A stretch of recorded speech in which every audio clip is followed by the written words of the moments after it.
In 1482, Quasimodo had grown up and was the bell ringer of Notre-Dame, raised by Claude Frollo. Since his childhood, the church had been for him nest, home, homeland, and universe. Cut off from the world by his unknown birth and his deformity, he had clung to the stone. His body and the cathedral had come to resemble one another, angle against angle, shell against shell. Crawling beneath the vaults, he seemed a reptile native to the dark slabs. Later, dangling from the ropes, he became the one who spoke for the building and made it speak. Quasimodo was born one-eyed, hunchbacked, and lame.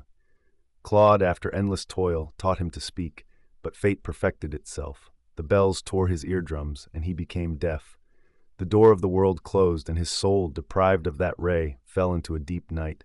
His deafness made him almost mute.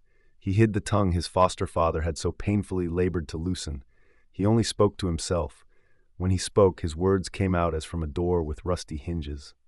It is futile to take literally the images that express this singular pairing of a man and a building. Yet one must say that there was between Notre Dame and him only an instinctive physical sympathy. He knew every abyss, climbed the facade by its roughnesses, crawled over the towers like a lizard. His body became attuned to the cathedral.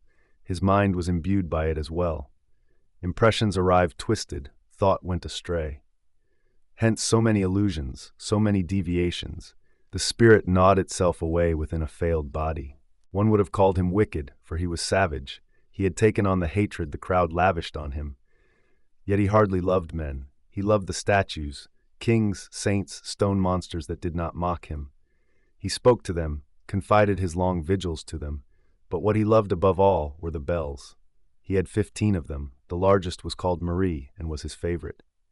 When the peal began, bells, timbers, lead, stones rumbling in unison, Quasimodo would spring, fling himself at the great bell, seize it by its ears, spur it with his heels, and become a bronze centaur, man and bell forming a single monster of noise. Their presence seemed to bring the cathedral to life.